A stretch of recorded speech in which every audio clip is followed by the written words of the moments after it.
মনোনয়ন দাখিলের পর থেকেই এই গলাচিপা দশমিনায় যিনি বিএনপির নির্বাহী কমিটির সাবেক সদস্য ছিলেন তিনি এবং তার নেতা কর্মীরা, বিশেষ করে তার সাথে যারা কাজ করে, প্রতিনিয়তই আক্রমণাত্মক বক্তব্যের মাধ্যমে এলাকায় একটা উত্তপ্ত পরিস্থিতি সৃষ্টি করার চেষ্টা করে যাচ্ছে।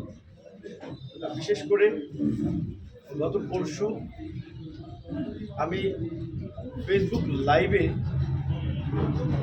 রাত 10:30টায় একটি ঘটনা আপনাদেরকে বলেছিলাম যে আমরা চিকটিকান্দি থেকে আসার পথে ডাকুয়া সুলিশ বাজারের আগে রাস্তার পাশে কলা গাছ এবং স্বাভাবিকভাবেই গ্রামীণ পরিবেশ, এখানে গাছগাছালি জঙ্গল থাকে, সেখান থেকে একদল লোক আমাদের পথ রোধ করে তারা ঘোড়া মার্কার স্লোগান দেয়।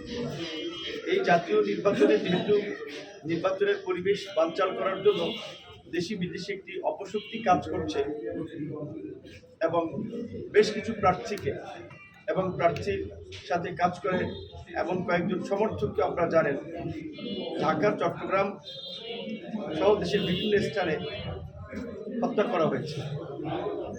এই পরিস্থিতিতে আমরাও একটা স্বাভাবিকভাবেই নিরাপত্তার শঙ্কায় আছি। তারপরেও দেশের স্বার্থে এই নির্বাচনকে উৎসবমুখর করার জন্য আমরা আমাদের ঝুঁকি নিয়েও নির্বাচনের মাঠে আছি, কারণ এই নির্বাচন বাংলাদেশের অস্তিত্বের সাথে জড়িত। এই নির্বাচন যদি সঠিক সময় না হয় বাংলাদেশে একটা বড় ধরনের বিপর্যয় পড়বে। তাই আমরা আমাদের জায়গা থেকে দায়িত্বশীল আচরণ করছি, আমরা অন্যদেরকেও সহনশীল হওয়ার আহ্বান জানাই।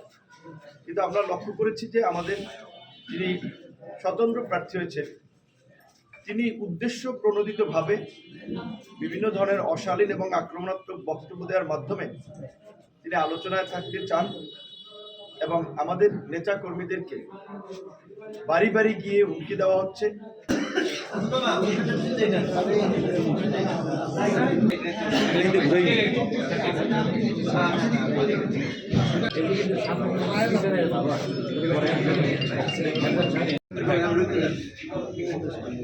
ঘুরাই নেই।